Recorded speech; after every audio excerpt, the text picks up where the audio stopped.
సహాయం చేయడానికి వందనములు ప్రభువా. అయ్యా మమ్మందరినీ ఏకం చేసే దేవానికి వందనములు ప్రభువా. అయ్యా మా మనస్సుతో ప్రభువా ఏకమగులాగా సహాయం చేయమని అడుగుచున్నాము ప్రభువా.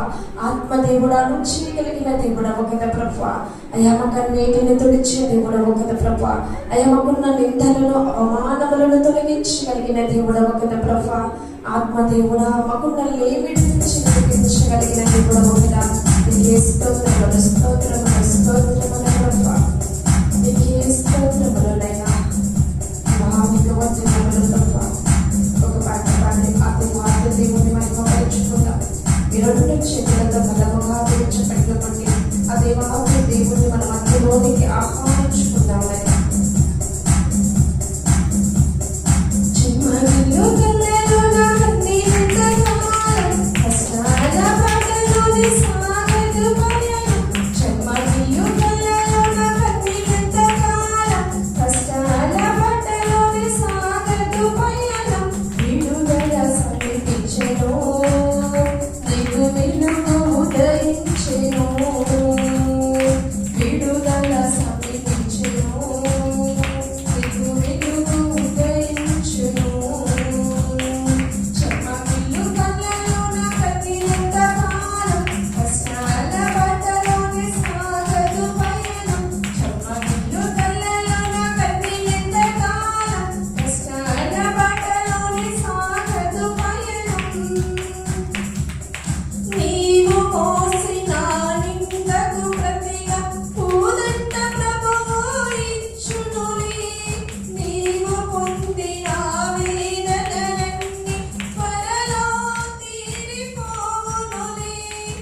లోకములోనైనా ఎన్నో కష్టాలు ప్రభా, ఎన్నో బాధలునైనా అయ్యా వీటన్నిటి నుంచి విడిపించగలిగిన దేవుడవు, మాకు వెలుగును ఉదయింపచేసే దేవుడవయ్యా, నీకు స్తోత్రములు అయ్యా.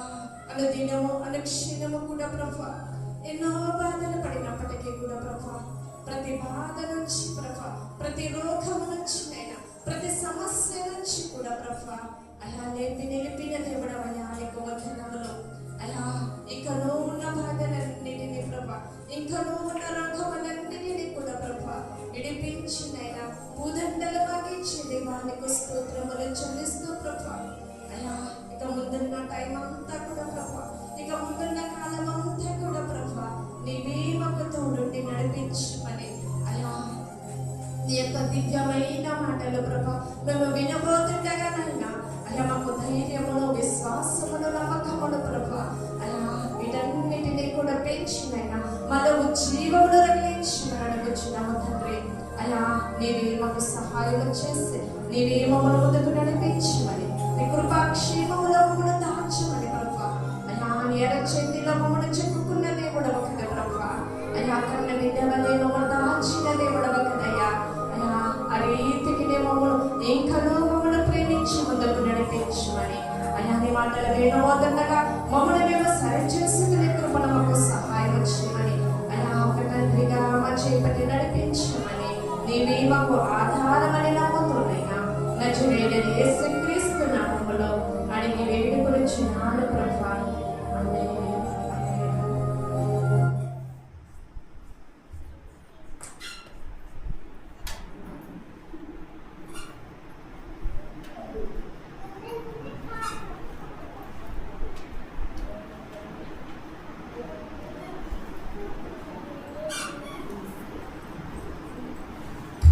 హల్లెలూయా, హల్లెలూయా. అందరికీ వందనాలు, అందరికీ వందనాలు. దేవుని నామానికి స్తోత్రం. బైబిల్ లేఖనాల్లో పరిశీలించి చదువుకుందాం. దేవుని మహాకృప, దేవుని దయ, దేవుని వాత్సల్యము చొప్పున నడిపిస్తూ ఉన్న విధానాన్ని బట్టి దేవునికి వందనాలు చెల్లిద్దాం. హల్లెలూయా. సరే, పిల్లలు జాగ్రత్తగా ఉండాలి, సౌండ్ చేయదు. సీను కొంచెం మైక్ సౌండ్ కొద్దిగా దగ్గర, రెండోది కొద్దిగా. హల్లెలూయా. చాలు చాలు. హల్లెలూయా. సరే, దేవుని మహాకృపను బట్టి, దేవుని దయను బట్టి నకలి చూడాలి. దేవుని కనికరము, దేవుని దయ, దేవుని వాత్సల్యం ఉన్నంత వరకు, దేవుని కనుదృష్టి మనతో ఉన్నంత వరకు మనకేం కాదు. ఇద్దరు వ్యక్తుల గురించి చెప్పుకుందాం. ఒక వ్యక్తి ఉపకారం చేశాడు, ఉపకారం చేసిన వానికి శ్రమలు. ఈరోజు నిజమే, ఉదయం లేచిన కాడి నుంచి సాయంత్రం వరకు మరి ఎంతో మందికి సహాయం చేస్తూ ఉంటాం. ఈ సహాయం చేసిన వాళ్ళు, మేలు పొందుకున్న వాళ్ళు చాలా మంది ఏం చేస్తారంటే తిరుగుబాటు చేస్తారు. తిరుగుబాటు చేసి వారు చేసిన మేలును మర్చిపోతారు. ఇక్కడ ఇలాగే ఉపకారం చేసిన వ్యక్తులకి అపకారం చేయటం మొదలుపెట్టారు. అంటే మీ భాషలో చెప్పాలంటే, ఎవరికైతే మేలు చేస్తారో వాళ్ళే మీకు కీడు చేస్తారు. బైబిల్ లేఖనాల్లో ఒకసారి చదువుకున్న 1 సాముయేలు 24వ అధ్యాయము మొదటి వచనము చదువుకుందాం. సౌలు ఫిలిస్తీయులను తరుముట మాని తిరిగి రాగా దావీదు ఎన్గెది అరణ్యమున్నాడని అతనికి వర్తమానం వచ్చెను. అప్పుడు సౌలు ఇశ్రాయేలు అందరి నుండి 3000 మందిని ఏర్పరుచుకొని వచ్చి కొండ మేకలకు వాసములకు శిలాపర్వతముల మీద దావీదును అతని జనులను వెతుకుటకై బయలుదేరెను. హల్లెలూయా. ఇక్కడ సౌలు అనే వ్యక్తి దావీదును వెంటాడుతా ఉన్నాడు. దావీదు ఏం చేశాడు? తను వెంటాడడానికి కారణం ఏంటి? తను చేసిన తప్పేంటి? తను చేసిన దుర్మార్గం ఏంటి అని అంటే, తను ఏ తప్పు చేయలా. ఇశ్రాయేల్ ప్రజలకి ఎంతో మేలు చేశాడు. హల్లెలూయా. అక్కడ చూడాలి. ఇశ్రాయేల్ ప్రజలకు ఎంతో మేలు చేశాడు.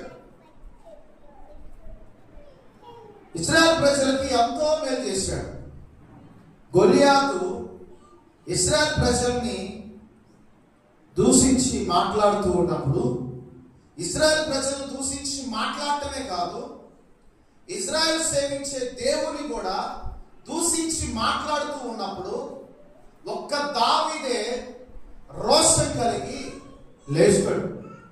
ఇదిగో, సున్నతి లేని ఈ ఫిలిస్తీయుడు ఎంతటి వాడు?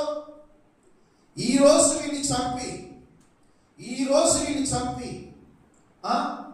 మరి వీడిని ఖచ్చితంగా చంపి దేవుని నామానికి మహిమ తెచ్చే విధంగా చేస్తాను, దేవుని నామానికి అపకీర్తిగా తెచ్చే విధంగా మాట్లాడుతూ ఉన్నాడని చెప్పేసి దావీదు మాట్లాడుతూ ఉన్నప్పుడంట చాలా మంది కూడా ఉలిక్కి పడ్డారంట. హల్లెలూయా.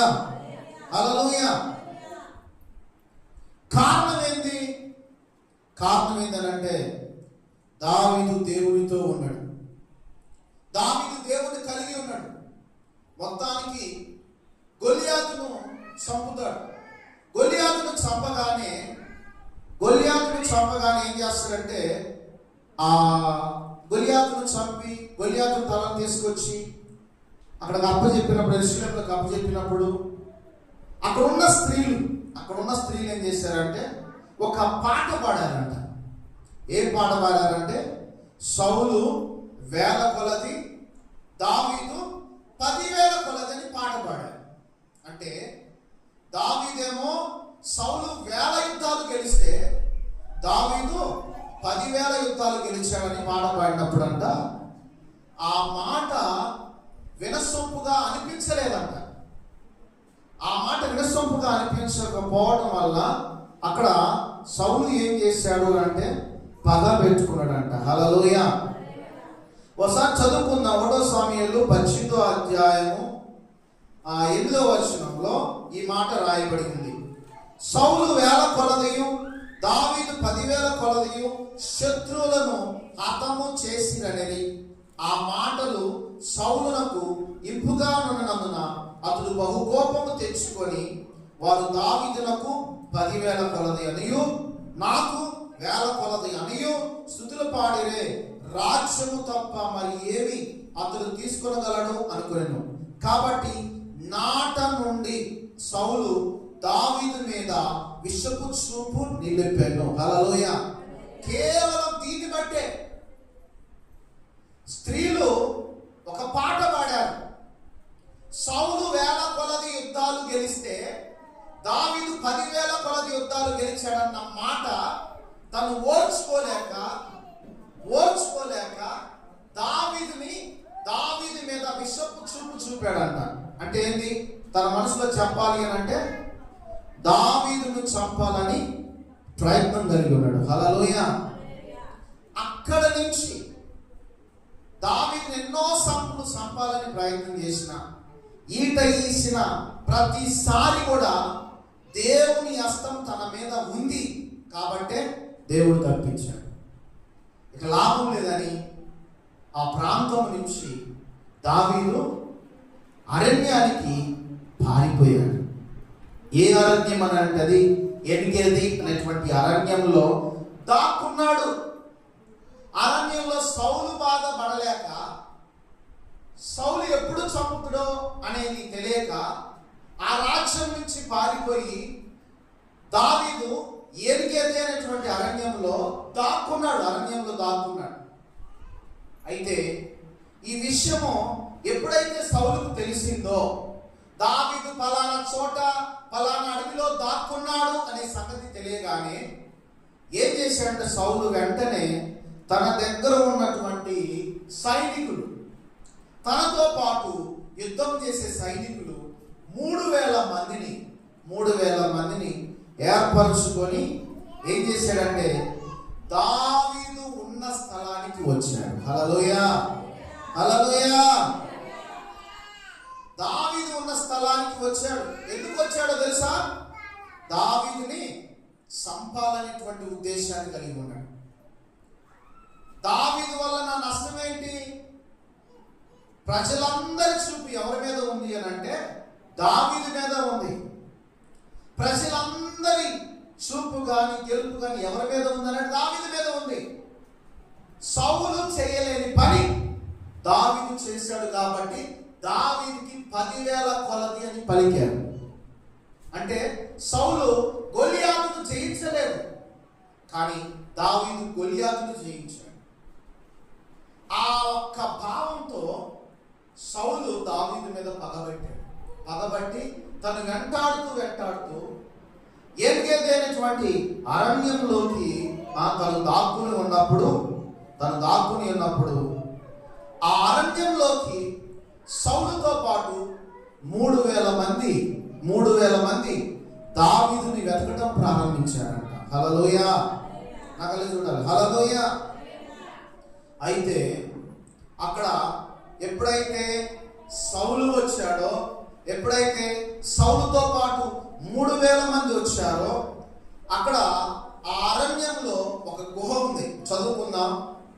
3వ వచనంలో, మార్గముననున్న గొర్రెల దొడ్లకు అతనికి రాగా అక్కడ గుహ ఒకటి కనబడెను. అందులో సౌలు చక్రవర్తికి పోగా దావీదును అతని జనులందరూ ఆ గుహ లోపల భాగంలో ఉండిరి గనుక దావీదు చెరులు. హల్లెలూయా. దావీదు ఉన్న స్థలంలోకి దావీదుతో పాటు కొంతమంది మనుషులు ఉన్నారు. దావీదుతో పాటు కొంత మనుషులు ఉన్నారు. సౌలు కూడా ఆ గుహలోకి వెళ్ళాడు. ఆ గుహలోకి వెళ్ళిన తర్వాత జనులందరూ అంటారంట, ఏమన్నారంటే, దావీదు, ఎన్నో రోజుల నుంచి నిన్ను తరిమి కొట్టాలని, చంపాలని ప్రయత్నం చేస్తున్న ఈ సౌలు దేవుడు నీ చేతికి ఈరోజు అప్పగించబోతున్నాడు. నువ్వేం చేస్తావో నీ దృష్టికి ఏది మంచిదో ఏది చెడ్డదో అది చేయమని దావీదుతో పాటు ఉన్న జనులు దావీదుకి సలహా ఇచ్చినప్పుడు అన్నట్ట, దావీదు ఏం చేశాడు? సహజంగా ఎవరైనా కానీ నిన్ను కానీ నన్ను కానీ బాధించేవాడు, బాధ పెట్టేవాడు ఒంటరిగా దొరికినప్పుడు లోకంలో ఉన్న మనుషులు ఏం చేస్తారో తెలుసా? ఇదే మంచి సమయం అనుకొని వేసేస్తారు.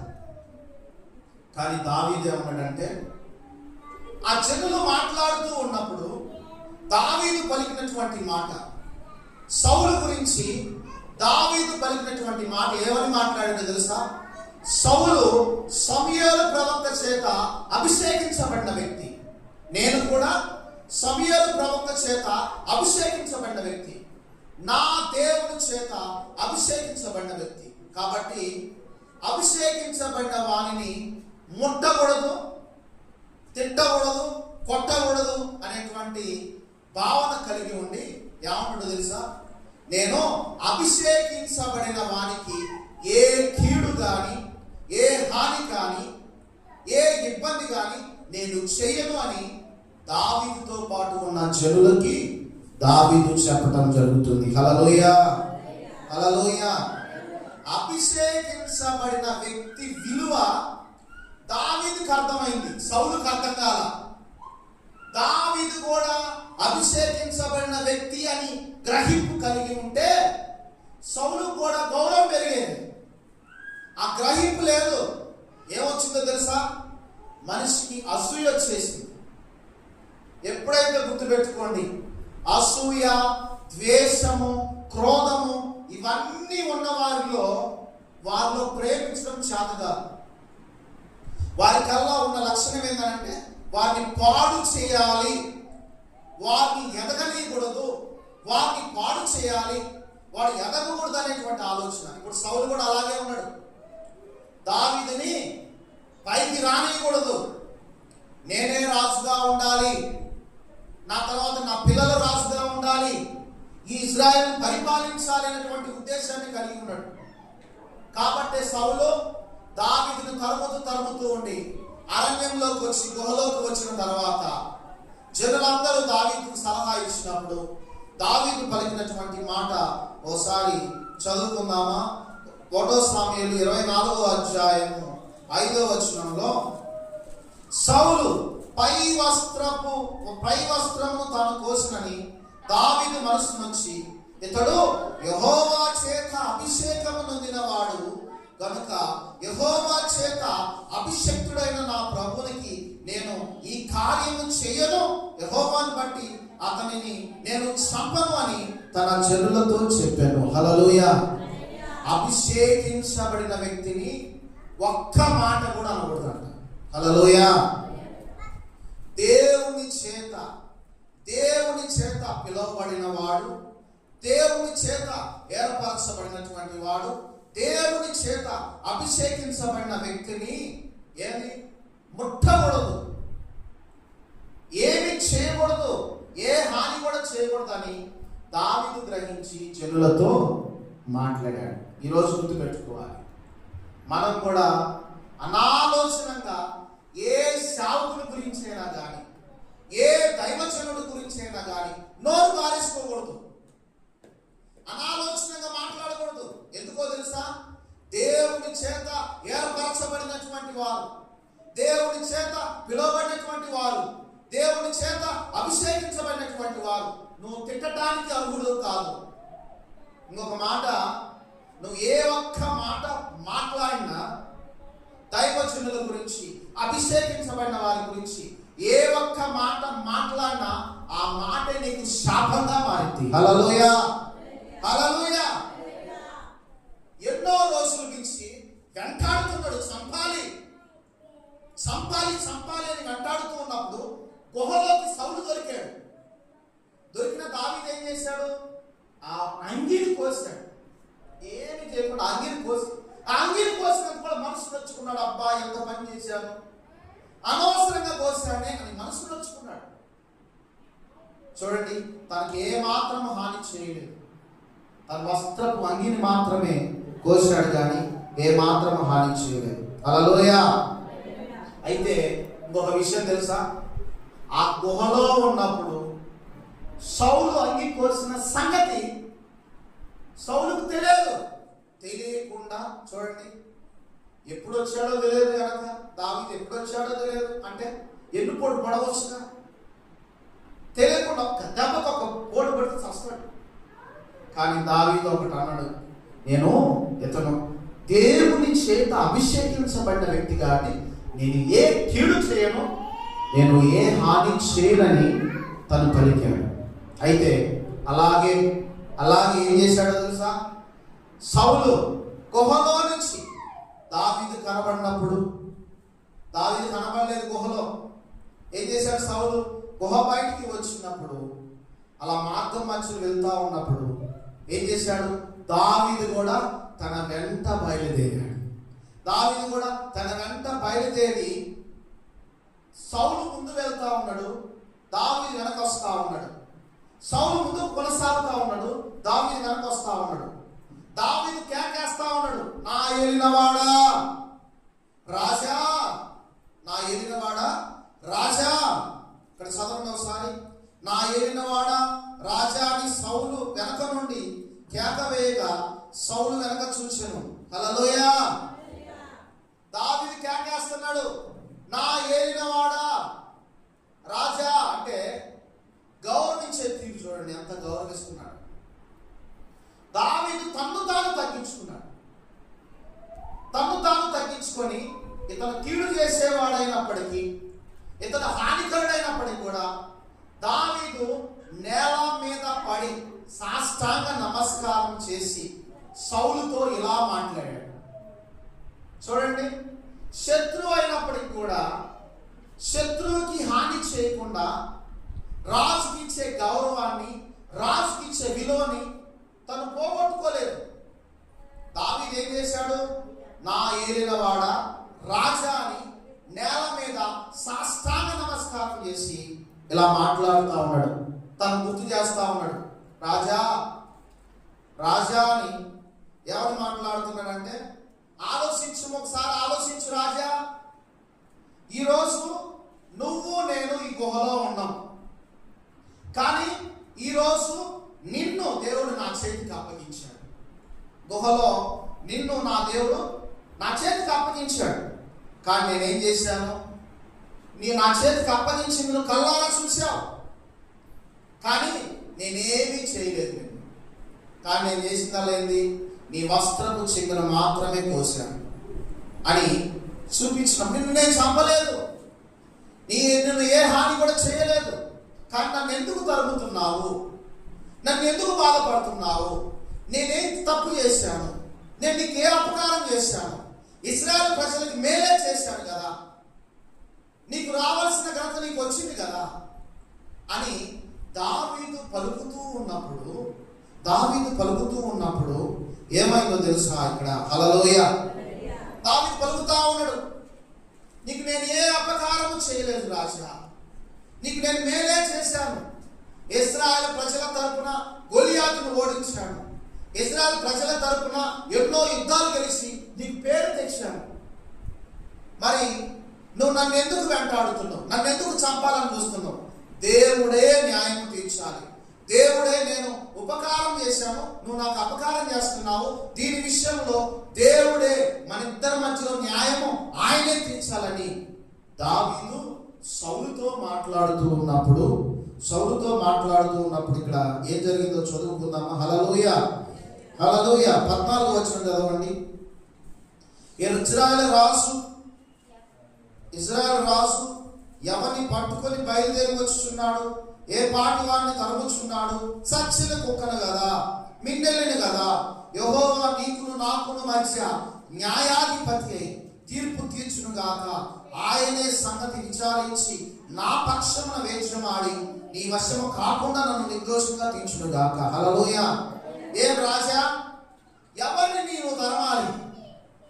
చచ్చిన కుక్కనా, మిన్నెల్లినా, నన్నా? ఎవరిని? ఇశ్రాయేలీయులు శత్రువులు ఫిలిస్తీన్లు కదా నువ్వు తరమాల్సింది. ఇక్కడ 24వ అధ్యాయం, సౌలు ఫిలిస్తీన్లు తరుముట మాని, శత్రువు అయిన సౌలు ఫిలిస్తీన్లు తరుముట మానేశాడు. ఎవరిని తరుముట మొదలుపెట్టాడంటే దావీదుని తరుముట మొదలుపెట్టాడు. హల్లెలూయా. నన్ను తరుముటమేంది నువ్వు? ఇశ్రాయేలు శత్రువులు ఫిలిస్తీన్లు కదా, వాళ్ళ మీద తరిమి యుద్ధాలు చేయాల్సిన మానేసి, ఇవి మానేసి నా మీద కదా సచిన కుక్కనా, మిన్నెలినా అంటున్నాడు. హల్లెలూయా. ఇవన్నీ దావీదు సౌలుతో మాట్లాడుతా ఉన్నాడు. సౌలుకి అర్థమైంది. ఏమర్థమైందో తెలుసా? ఇప్పుడు ఎవరు ఉన్నాం? దావీదు, సౌలు, మేమిద్దరమే ఉన్నాం. ఇప్పుడు ఒంటరిగా దొరికాను నేను. దావీదు నేను కొంచెం ఎక్కువ మాట్లాడినా నన్ను వేసేస్తాడు, నన్ను ఏం చేసినా కానీ వేసేస్తాడని చెప్పేసి సౌలు ఎంత వినయంగా మాట్లాడుతున్నాడు చూడండి. హల్లెలూయా. 16వ వచనంలో దావీదు ఈ మాటలు సౌలుతో మాట్లాడి చాలింపగా సౌలు దావీదా నాయన. హల్లెలూయా. ఎంత విధంగా మాట్లాడుతాడు. తరిమిన నాలు తరిమి, ఏడిపించిన నాలు ఏడిపించి, సౌలు ఎంత మర్యాదగా మాట్లాడుతున్నా చూడండి. దావీదా నాయన అంటున్నాడు. నిన్ను కూడా అంతే.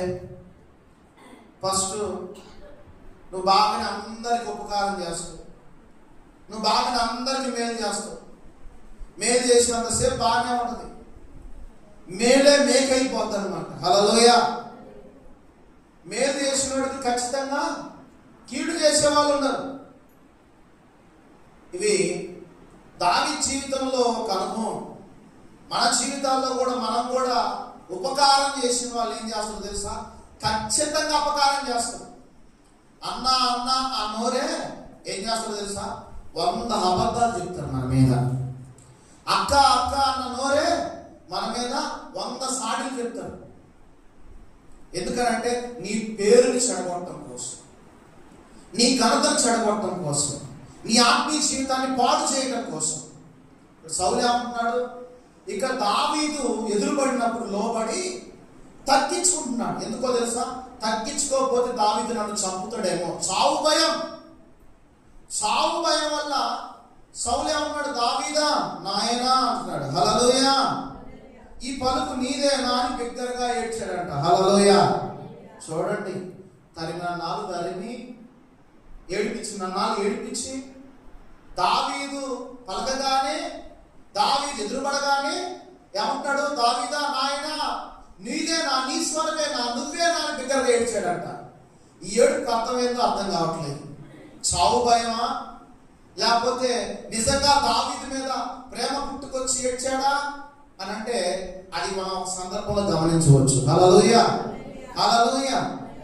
అయితే మొత్తానికి సౌలు బిగ్గరగా ఏడ్చి ఒక మాట మాట్లాడుతాడు. ఏమంటే దావీదు ఇట్లనెను, యెహోవా నన్ను నీ చేతికి అప్పగించగా నన్ను చంపగా విడిచినందున ఈ దినమున నీవు నా అపకారములకు ఉపకారం చేసిన వాడవై నా ఎడల నీకున్న ఉపకార బుద్ధిని వెల్లడి చేసితివి కనుక నీవు నాకంటే నీతిపరుడవు. హల్లెలూయా.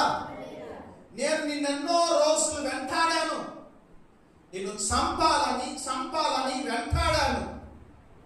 నేను ఉన్నంత కాలం కూడా నేను నీకు అపకారం చేశాను. ఈరోజు ఈ క్షణము గుహలో దేవుడు నన్ను నీ చేతికి అప్పగిస్తే నువ్వేం చేసావో తెలుసా? నన్ను వదిలేసావు.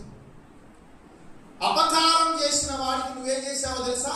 చంపకుండా ఉపకారం చేస్తావు. కాబట్టి మన ఇద్దరిలో ఎవరు నీతిమంతులు అని అంటే నువ్వే నీతిమంతుడు. హల్లెలూయా, హల్లెలూయా. ఎవరు నీతిమంతుడు? నీవే నీతిమంతుడు. ఎందుకనంటే నేను అపకారం చేయాలని చూశాను, నువ్వు ఉపకారం చేయాలని చూశాను. ఈరోజు గుర్తుపెట్టుకోవాలి, నీకు ఉదయం లేచిన కానీ సాయంత్రం వరకు సౌలు లాంటి మనుషులు ఎదురవుతారు. దావీదులాగా జయించాలి, కొన్నిసార్లు వారి నుంచి తొలగిపోవాలి. దావీదుకు చేతగాక పారిపోయింది, దావీదుని ఎదిరించలేక పారిపోయింది, సౌలుని ఎదిరించలేక పారిపోయింది. తెలుసా? అది దేవునికి తెలుసు. హల్లెలూయా. వాటి అర్థం కావాలి. దేవుని చిత్తం లేకుండా మన జీవితంలో ఎలాంటి శ్రమలు రావు. నిజంగా నీకు సౌలు లాంటి మనుషులు ఎదురైనప్పుడు దావీదులాగా నువ్వు కూడా క్షమించాలి. దావీదు ఏమంటుందో తెలుసా? సౌలు నేను ఇద్దరం కూడా అభిషేకం పొందినటువంటి వారు, ప్రవక్త చేత అభిషేకం పొందినటువంటి వారిని కాబట్టి నేను చేయను. అభిషేకించబడిన వాడిని నేను కొట్టకూడదు, తిట్టకూడదు, తను గాయపరచకూడదని నిర్ణయం తీసుకున్నాడు తప్ప ఏ కీడు చేయలేదు. ఈరోజు నువ్వు గుర్తుపెట్టుకోవాలి, నీకు కూడా ఆత్మీయులే నిన్ను గాయపరిచే వాళ్ళు ఉంటారు, ఆత్మీయులే నిన్ను అవమానపరిచే వాళ్ళు ఉంటారు, ఆత్మీయులే నీ పేరు చెడగొట్టాలని చూస్తారు. కానీ నువ్వేం చేయాలో తెలుసా? కలువరి శిలువలో యేసు ప్రభు క్షమించినట్లు మొదటి మాట అంటాడు, తండ్రి వీరేమి చేయించున్నారో వీరు ఎరుగరు కనుక వీరిని క్షమించు. నీ బ్రతుకు దినం అంతా కూడా నువ్వు సచ్చేదాకా నీకు రావాల్సిన మాట ఏంటంటే ఇతరులను నువ్వు క్షమించాలి. హల్లెలూయా. క్షమించకపోతే చాలా ప్రమాదం. సౌలులాగా ప్రమాదంలో పడతావు. పగ ఏమైందో తెలుసా? ప్రతీకారం అయింది. ప్రతీకారం ద్వేషంగా మారింది, ద్వేషం క్రోధంగా మారింది. అది చివరికి ఏమైందో తెలుసా? నేను నువ్వే చంపుకునేలాగా తీసుకొచ్చి. హల్లెలూయా. ఇక్కడ దావీదు క్షమించాడు, వాస్తవాలు సౌలుకు తెలియపరిచినప్పుడు సౌలు కూడా అర్థం చేసుకొని బిగ్గరగా ఏడ్చి, అయ్యా నిజమేనా ఆయన, నేను నీకు అపకారం చేయాలని చూశాను, కానీ నువ్వు నాకు ఉపకారం చేశావు, నాకంటే నీతిపరుడు నువ్వు, నాకంటే నీతిమంతుడు అని చెబుతున్నాడు. హల్లెలూయా. అయితే ఇంకొక మాట అంటాడు, ఒకరికి తన శత్రువు దొరికిన ఎడల మేలు చేసి పంపివేయిన ఈ దినమున నీవు నాకు చేసిన దాన్ని బట్టి యెహోవా ప్రతిగా నీకు మేలు చేయునుగాక. ఎవడైనా శత్రువు ఒంటరిగా కనబడితే ఏం చేస్తాడు? చంపుతాడు. కానీ నువ్వేం చేసావో తెలుసా? శత్రువుకి ఉపకారం చేసి పంపించావు.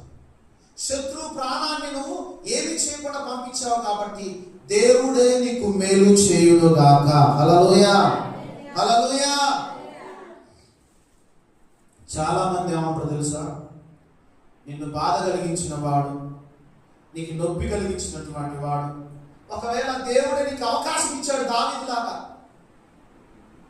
వాడు నా మీద 100 సార్లు చెప్పాడు, ఈరోజు నాకు అవకాశం వచ్చింది, నేను కూడా వాడి గురించి చెప్తే నాకు కడుపు ప్రశాంతంగా ఉన్నదంటే తప్పు. హల్లెలూయా. వాడు కీడు చేసేవాడని నువ్వు కీడు చేయకూడదు.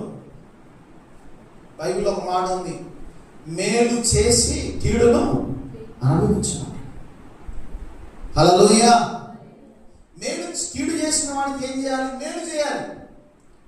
సౌలుకు అర్థమయ్యేలాగా దావీదు ఒక పాఠం చెప్పాడు. ఏమి చేయకుండా తను చేయకుండా తనకు అర్థమయ్యే రీతిగా నేనేందో, నా స్వభావం ఏందో సౌలుకు అర్థమయ్యే రీతిగా బోధించాడు. ఈరోజు గుర్తుపెట్టుకోవాలి, నీ గురించి నువ్వు చెప్పుకోవడం కాదు, నేను ఎలాంటి వాడినో తెలుసా, నేను ఎంత మంచివాడినో తెలుసా, నేను ఎన్ని ధర్మకార్యాలు చేశానో తెలుసా. నిన్ను గురించి నువ్వు చెప్పుకోండి ఏమొస్తుంది? పక్కనోడు చెప్పాలి. నీ సాక్ష్యము, నీ జీవితం గురించి పక్కనోడు చెప్పాలి. అది దేవుడి నామానికి మహిమ, దేవుడి నామానికి మహిమ తెచ్చే విషయం అది. కాబట్టి ఇక్కడ సౌలు అంటాడు, నువ్వు శత్రువును వదిలిపెట్టి ఉపకారం చేసినందున దేవుడు నీకు ప్రతిగా మేలు చేస్తాడు. హల్లెలూయా, హల్లెలూయా. అయితే ఒక మాట అంటాడు దావీదుని, నిశ్చయముగా ఈ విధంగా ప్రవర్తించావు కాబట్టి, ఈ విధంగా చేశావు కాబట్టి నిశ్చయముగా ఇశ్రాయేలుకి చూడండి, నీవు రాజు వగుదువు. హల్లెలూయా. రాజుకున్న లక్షణాలు నీలో ఉన్నవే. నిశ్చయముగా నువ్వు రాజు అవుతావు. ఇశ్రాయేల్ రాజ్యం నీకు స్థిరపరచబడుతుందని నాకు తెలుసు. హల్లెలూయా. నువ్వు నిజంగా రాజు అవుతూ ఇశ్రాయేల్ రాజ్యం స్థిరపరచబడుతుందని నాకు తెలుసు అంటున్నాడు. కాబట్టి అయ్యా దావీదా నాయన, నా తరువాత నా సంతతి వారిని నువ్వు నిర్మూలం చేయకున్నట్లు, నా ఈ తండ్రి ఇంట్లో నుండి నా పేరు నేను కొట్టివేయబడినట్లు యెహోవా నామమున నాకు ప్రమాణం చేయు. అయితే ఒక మాట అయ్యా దావీదు, సరే ఈ రోజు నన్ను విడిచిపెట్టావు కదా, నేను ఒకవేళ చనిపోయిన తర్వాత నా సంతానం నా పేరు తుడిచివేయబడకుండా నా కొడుకులను కానీ, నా మనవలను కానీ, నా మనవరాలను కానీ నువ్వు ఎవ్వరికి కూడా ఎటువంటి హాని చేయనని నాతో ప్రమాణం చేయయ్యా దావీదు అని అంటాడు. హల్లెలూయా. దావీదు ఏం చేస్తాడో తెలుసా? మనస్ఫూర్తిగా ఏం చేస్తాడో తెలుసా? అంతటా దావీదు సౌలునకు ప్రమాణం చేశాను. హల్లెలూయా. ప్రమాణం చేస్తాడు. ప్రమాణం చేసి ఏం చేస్తాడో తెలుసా? ఎటో అటు వెళ్ళిపోతాడు. ఇది మొదటి సందర్భం. రెండో సందర్భం ఉంది. ఏమన్నా సౌలు, నీ జోలు నేను రాను, నా జోలు నువ్వు రావద్దు అన్నట్టుగా మాట్లాడుకున్నాడు. కానీ జీప్ అరణ్యంలో మరలా దావీదు ఆ అరణ్యంలో ఉన్నాడని తెలుసుకొని మళ్ళీ సౌలు ఏం చేస్తాడో తెలుసా? కుక్కతోక వంకర బతుకులు కొంతమంది. హల్లెలూయా. ఒక్కొక్కరు ఏం చేస్తారో తెలుసా? మనం క్షమిస్తాం. చాలా మంది తప్పు చేసినాడు ఏం తెలుసా? అన్న తప్పు చేసిన అన్న నన్ను క్షమించన్నా, తెలిసి తెలియక తప్పు చేశానన్నా నన్ను క్షమించన్నా అని భలే ప్రాధాన్యపడతారు చాలా మంది. అన్నా ఆ బహువినయమే మనకి సెరుపు అన్నమాట. హల్లెలూయా. ఆ బహువినయం మనం ఏమనుకుంటాం అంటే ఆడు పశ్చాత్తాపడుతున్నాడు అనుకుంటాం.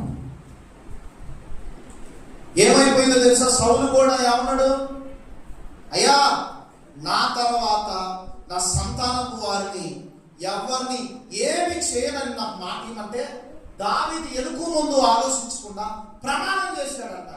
నేను చేయను, నీ కొడుకులను కానీ, నీ మనవలను కానీ, నీ సంతానం కానీ నీ పేరు తుడిచివేయబడకుండా నేను ఎవరిని చంపను అని మాట ఇచ్చేస్తాను. ఇప్పుడు మనం దీన్ని బట్టి మనం తెలుసుకోవాలి. దావీదేమో మంచి చేసేవాడు, సౌలేమో కీడు చేసేవాడు. ఇప్పుడు లోకంలో మనకి మంచోడు ఉంటాడు, చెడ్డోడు ఉంటాడు. చెడ్డల స్థానంలో శత్రువుగా భావించు. నువ్వు శత్రువులు నీకు ఉంటారు, కానీ దావీదులాగా శత్రువుని గెలవాలి. అంతేగాని ఏమని ప్రార్థన చేస్తారంటే, నిన్ను ఎవడైనా బాధ కలిగిస్తున్నానుకో, చాలా మంది చేసే ప్రార్థన, అయ్యా చెప్పండి, అప్పుడేమో చేతులు ఊపావు గట్టిగా, పలపల పలపల అంటాయి కదా ఆడవాళ్ళకి. హల్లెలూయా, హల్లెలూయా. అర్థమైందా మీ భాష? ఒరే నువ్వు నాశనం అయిపోతావురా అంటారు. హల్లెలూయా. ఇప్పుడేమో యేసు నామం మనం నాశనం అయిపోతున్నా అంట, మళ్ళీ ఆయన పేరున. తప్పది. ఎందుకంటే బైబిల్ ఒక మాట ఉంది, ఈ ఒక్కటి చదివి ముగిస్తాను. రోమాపత్రిక తీయండి, రోమాపత్రిక 10వ అధ్యాయం తీయండి.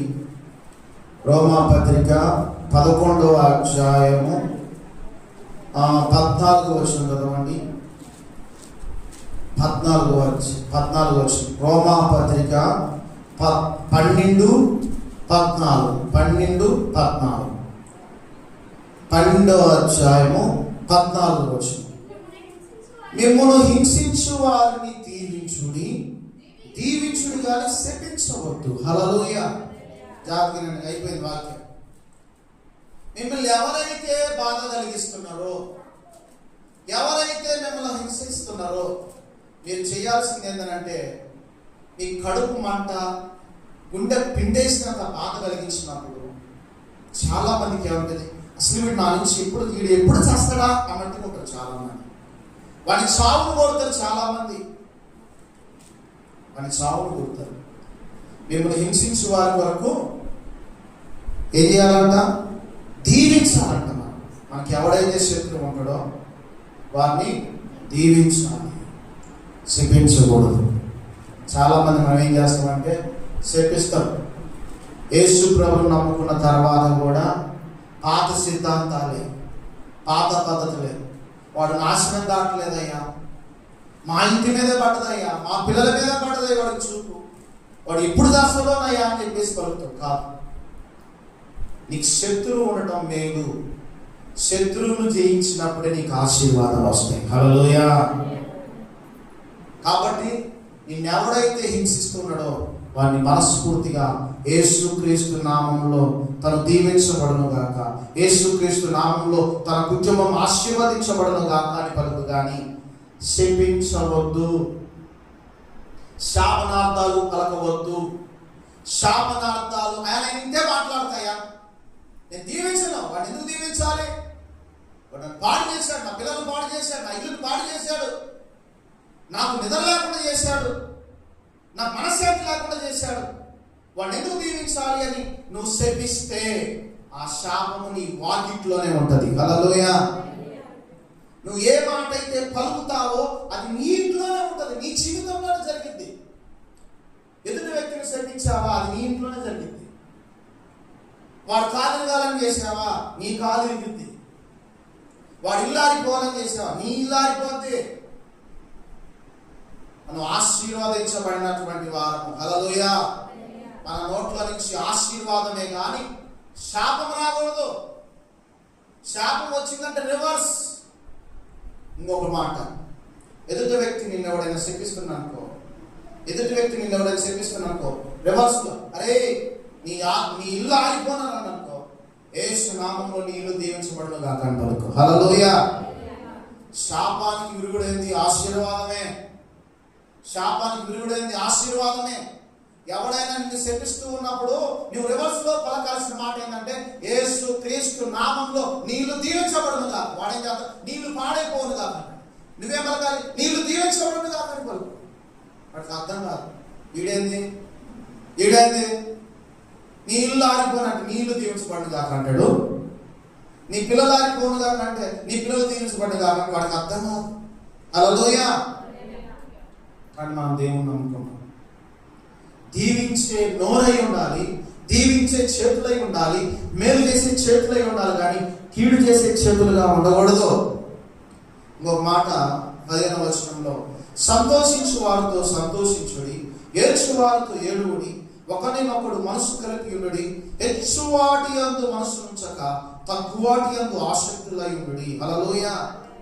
సంతోషించు వారి మధ్యలో సంతోషించు, ఏడ్చే వారి మధ్యలో ఏడు, వాళ్ళ కష్ట సుఖాలు పంచుకో, అంతేకాదు వాళ్ళ సంతోషాన్ని పంచుకో.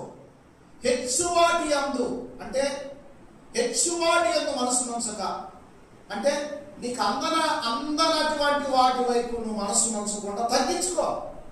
నీ స్థితి ఏంటి, నీ జీవితం ఏంటి, నీ కుటుంబం ఏంటి, నీ స్థాయి ఏంటి, నీ స్థాయికి తగ్గట్టుగా ఉండాలి. నీ కుటుంబ స్థాయి ఎలా ఉందో అలాగే ఉండాలి.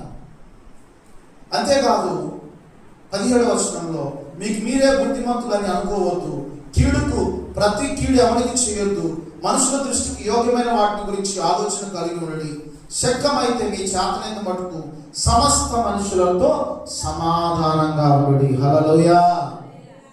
ఇప్పుడు దావీదు చేసిన పని అదే కదా. ఏం చేశాడు దావీదు ఏం చేశాడు? మా సౌలుతో సమాధాన పడ్డాడా, ఫైటింగ్ రా అన్నాడా? చెప్పండి. అంతేగాని మీరేం చేస్తారు తెలుసా, ఇంకా బైబిల్ పక్కన పెట్టినారా, ఈ పని చూసుకున్నారా అనకూడదు. హల్లెలూయా. కొత్తగా దేవుని నమ్మిన వాళ్ళు ఊరుకోలేక ఇంకా నువ్వు బైబిల్ పక్కన పెట్టినా, ఇప్పుడు దాకా దీన్ని పట్టుకుని ఉన్నా కాబట్టి నా నడువు కట్టుకున్నా కాబట్టి నేనేం చేయలేకపోయినా. ఎప్పుడు నువ్వు చచ్చేంత కాలం దీన్ని పట్టుకుని గుండెలు తగ్గుతూనే ఉండాలి. దావీదు కూడా వెనక అంగిని కోసినోడు వెనక గుణపం నప్పులేడా? చెప్పండి. హల్లెలూయా. వెనక వచ్చి పొడిస్తే మీరే చెప్పండి. వెనక ఆయనకి అంగి కోసిందే స్పర్శ లేదు, మరి వెనక వచ్చి పొడితే ఉండేదా నా స్పర్శ? ఒక్క దెబ్బతో పోయేది కదా. కానీ దావీదు చేయలేదు. కాబట్టి 18వ వచనం, ప్రియులారా మీకు మీరే పగ తీర్చుకునక దేవుని ఉగ్రతకు చోటు ఇడి, పగ తీర్చుకున్న నా పని నేనే ప్రతిఫలమిత్తునని ప్రభు చెప్పుచున్నాడని వ్రాయబడి ఉంది. కాబట్టి శత్రువు ఆకలి కొని ఉంటే అతనికి భోజనం పెట్టుము, దప్పికొని ఉంటే దాహమేము, అలాగూ చేయగా అతని తల మీద నిప్పులు కుప్పగా పోయిదువు, కీడు వలన చేయింపబడక మేలు చేత కీడును జయించుము. హల్లెలూయా. ఇక్కడ దావీదు చేసిన పని ఏంది? సౌలుకి ఇచ్చే మర్యాద సౌలుకి ఇచ్చాడు. నా ఏలినవాడ రాజా, నా తండ్రి అని నేల మీద సాష్టాంగపడి నమస్కారం చేసి, నీకేం చేశాను, ఉపకారం చేశాను కదా, మేలు చేశాను కదా, నన్ను ఎందుకు వెంటాడుతున్నావు, నేను నీకేం అన్యాయం చేసిందన్నప్పుడు, ఇశ్రాయేలు ప్రజలకు మేలే కదా చేసిందన్నప్పుడు సౌలు అర్థం చేసుకున్నాడు. కాబట్టి గుర్తుపెట్టుకోండి, సౌలు లాంటి వాళ్ళు ఉంటారు. నువ్వు బాగా ప్రార్థన చేస్తున్నప్పుడు, నువ్వు బాగా దేవుడు ఎదుగుతున్నప్పుడు సౌలు లాంటి వ్యక్తులు తగులుతారు నీకు. కానీ దావీదులాగా బహు వినయంతో జాగ్రత్తగా అలాంటి వ్యక్తులతో నువ్వు ఏం చేయాలి? జయించాలి తప్ప, సమాధానంతో జయించాలి తప్ప పోరాడకూడదు. ఏమంటున్నాడు? మీకు మీరే పగ తీర్చుకోవద్దు, పగ తీర్చుట నా పని, దేవుని ఉగ్రతకు చోటేమన్నాడు. హల్లెలూయా. దేవుడికి అవకాశం ఇవ్వు, దేవుడు ఊరుకుంటాడా? నువ్వు కన్నీరు కాల్సి దేవుడు ఊరుకుంటాడా? నువ్వు ఇబ్బందిలో ఉంటే దేవుడు ఊరుకుంటాడా? తప్పకుండా దేవుడే కలగ చేసుకుంటాడు. తప్పకుండా దేవుడే కలగ చేసుకుంటాడు. రెండోసారి కూడా సౌలు జీప్ అరణ్యంలో మరలా 3000 మందిని వేసుకొని వస్తాడు. హల్లెలూయా. ఫస్ట్ సారి ఏమన్నాడు? సమాధానంగా ఉందాం నాయన, నా పిల్లలను చంపగాకు, నా సంతాన వారిని చంపబాకన్నాడా. మళ్ళీ రెండోసారి ఏం చేశాడు? జీప్ అరణ్యంలో దావీదు ఉన్నప్పుడు మరలా 3000 మందిని వేసుకొని వచ్చాడు. మరలా 3000 మందిని వేసుకొని వస్తే దావీదు అసలు నిజమా అబద్ధమా అనుకుంటాడు, ఎందుకంటే సమాధానం కలిగి ఉన్నాం కదా. అయినా విషయాన్ని తెలుసుకుంటాడు. ఆ రాజుకి అనుసంధానంగా ఉన్నటువంటి ఆబ్నేర్ అనేటువంటి అతను ఉంటాడు. రాజును కాపాడవలసిన బాధ్యత అతని మీద ఉంటుంది. వాళ్ళు నిద్రపోతా ఉన్నప్పుడు అంట సౌలు దగ్గర ఉన్న ఈట, ఇంకేంటిది, సౌలు దగ్గర ఉన్న ఈట నేల బుడ్డి. హల్లెలూయా. సౌలుకు తెలియకుండా సౌలు నిద్రిస్తూ ఉన్నటువంటి సమయంలో సౌలు దగ్గర ఉన్న ఈట, సౌలు దగ్గర ఉన్న మంచినీళ్ళ బాటిల్ దావీదు ఏం చేస్తాడంటే తీసుకొని వచ్చి అంత దూరం నుండి, అబ్నేరు, రాజును కాపాడవలసిన నీవు రాజు దగ్గర ఈట ఉందేమో చూసుకో, రాజు దగ్గర మంచినీళ్ళ బాటిల్ ఉందేమో చూసుకో అన్నప్పుడు అప్పుడు అర్థమైంది సౌలుకి. హల్లెలూయా. ఎప్పుడు వచ్చాడు, ఎప్పుడు తీసుకుపోయాడు దావీదా నాయన మళ్ళీ అంటాడు. హల్లెలూయా. మరలా అమ్మో మళ్ళీ చంపేటట్టున్నాడు వీడు. మీద నాయన ఈ రోజు నన్ను కాపాడావు, ఈ రోజు నన్ను నీ చేతికి అప్పగించినా కానీ మరలా నన్ను చంపలేదు. హల్లెలూయా. ఇవే మాటలు. క్షమించే వాళ్ళని క్షమించే వాళ్ళకి కీడు చేసేవాళ్ళు. సౌలుని దావీదు క్షమించాడు ఒకసారి, మరలా రెండోసారి ఏం చేశాడు, మరలా 3000 మందిని వేసుకుని వచ్చాడు. ఇలాంటి వ్యక్తులు ఉంటారు. కానీ నువ్వు జ్ఞానం కలిగి దేవుని ఎందుకు భయభక్తి కలిగినటువంటి వాడు అయితే ఇలాంటివన్నీ కూడా సహించే శక్తి, అధికారం దేవుడికి ఇచ్చి ఉన్నాడు. హల్లెలూయా. కాబట్టి వింటున్న వాటిని బట్టి శత్రువులు ఉంటారు. శత్రువు లేకపోతే మనకు ఆశీర్వాదం లేదు. శత్రువు లేకపోతే మనకు అర్థం కాదు. పరీక్షలు లేకపోతే చెప్పండి పిల్లలు, పరీక్షలు లేకపోతే ముందు తరగతులు ఉండదు, అంతేనా? పరీక్ష పెడితేనే ముందు తరగతికి ఎలిజిబుల్, ప్రమోట్ అయ్యే అవకాశం ఉంది. ఒక పరీక్ష వచ్చిందంటే నువ్వు ఒక స్టెప్ ముందుకు వెళ్తున్నట్టు అర్థం. అంతేగాని నేను చంపడు దేవుడు, నేను అక్కడే ఉంచాడు. ఏమైపోయిందనంటే సౌలు బ్రతుకు ఏమైపోయిందనంటే తన్ను తానే ఆయుధాల మీద పడి చస్తాడంట. హల్లెలూయా. ఎవరు చంపరు ఆయన్ని, ఆయుధాల మీద పడి చస్తాడు. ఎన్ని సంవత్సరాలు బాధపడ్డాడంటే దావీదు ఇంచుమించు 13 సంవత్సరాలు బాధపడ్డాడు. హల్లెలూయా. నూనె చేత అభిషేకించబడిన టైంలో 17 సంవత్సరాలు అయితే 13 సంవత్సరాలు సౌలు పిల్లనిచ్చిన మామ ఈయన తరిమి ఆబాలు పడి అన్ని కష్టాలు పడిన తర్వాత 30వ సంవత్సరంలో దావీదు రాజు అవుతాడు. మరి అభిషేకించబడిన తర్వాత రాజు అవ్వచ్చు కదా అంటే దేవుడు కొన్ని నేర్పించుకుంటాడు. దావీదుకి అలా నేర్పించుకున్నాడు. కాబట్టి కష్టాలు, శ్రమలు, ఇబ్బందులు రావటం వల్ల మనకు మంచిదే. ఉదాహరణ వెళ్తా ఉన్నావు, మధ్యలో ఒక రాయి కలిగింది, ఒక్క బార్ల పట్ట. అమ్మా ఇది మీకు బాగా అనుభవం. ఎక్కడ పట్టావో మళ్ళా ఏం చేస్తావు, అక్కడ అమ్మ మన పట్ట ఇక్కడ ఏదో ఉందని చూసుకున్నాను. హల్లెలూయా. లేకపోతే ఆ ముందుకు వచ్చిన దారిలో చూసినావా. మరి ఈ అనుభవాలు దేవుడు నేర్పించకపోతే నేను సైతాన్ కూడా పడేస్తాను. కాబట్టి ఒక శ్రమ ఒక ఆశీర్వాదం, ఒక శ్రమ నీ స్థాయిని మారుస్తుంది. శ్రమ లేకపోతే ఆశీర్వాదం లేదు. హల్లెలూయా. ఒక భక్తుడు వాడతాడు, శ్రమలే నా అతిశయము. అమ్మా అంతేనా? శ్రమలే నా ఆయుధం. హల్లెలూయా. కాబట్టి శ్రమలో కుంగిపోవద్దు, శ్రమను గెలిచి దేవుని ఆశీర్వాదాలు పొందు. దావీదు వలె నీకు అలాంటి వ్యక్తులు ఎదురవుతూ ఉన్నప్పటికీ కూడా నీ దేవుణ్ణి బట్టి నువ్వు క్షమించే కొలది, శత్రువును క్షమించే కొలది, శత్రువుని ఆశీర్వదించే కొలది నేను దేవుడు దీవిస్తాడు. ఈ వాక్యాన్ని దేవుడు దీవించిన గాక. ఆమేన్. ప్రార్థన చేసుకుందాం. పాస్టర్ వరం ప్రార్థన చేసుకుందాం. లాస్ట్ హల్లెలూయా. హల్లెలూయా. ప్రార్థన చేసుకుందాం మంచి మనసుతో. వాక్యం మీకు అర్థమైతే, నిజంగా అలాంటి పరిస్థితులు మీకు ఎదురైనా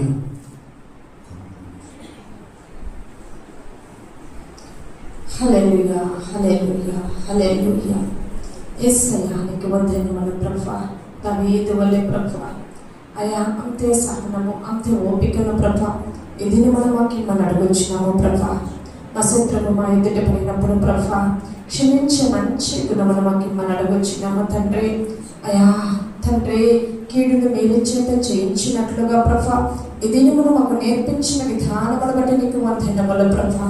అయ్యా ప్రతి ఒక్కరికి కూడా నాయనా మేలు చేస్తూ ప్రభువా ఈ లోకంలో చేయించే కృపను మాకు సహాయం చేయమని, దావీదు వల్లే ప్రభా మంచి జ్ఞానమును మాకు సహాయం చేయమని, ఈ టైంలో ఎలాగో ఉండాలో ప్రభా అట్టి జ్ఞానమును ప్రభా అయా అట్టి నడవడికను మాకు సహాయం చేయమని ప్రభా అయా ఆ ఓపికను ఆ యొక్క ప్రభా సహనమును మాకు ఇచ్చి ముందుకు నడిపించమని అయ్యా ఇది మన ప్రభా ప్రతి మేలు చేస్తూ ప్రభా కీడు చేసిన ప్రతి ఒక్కరిని కూడా ప్రభా ఈ యొక్క మధ్యాహ్న కాలంలో క్షమిస్తూ ప్రభా అయ్యా ప్రతి ఒక్కరి పట్ల మేలులు చేస్తూ ప్రభా ఈ లోకంలో జీవించే కృపను మా అందరికీ సహాయం చేయమని అయ్యా ఈ లోకంలో ప్రభా ఇక్కడ ముందుకెళ్ళే కృపను సహాయం చేయమని విశ్వాసంలో మమ్మల్ని బలపరచమని నమ్మకంలో మమ్మల్ని బలపరచమని ప్రభా దావీదు ఏ రీతిగా అయితే ఎదురు చూసి ఉన్నాడో ప్రభా ఆ సింహాసనము కొరకు ప్రభా అయా ఎన్ని యుద్ధాలు చేసి ఉన్నాడో ప్రభా ఆ రీతిగానైనా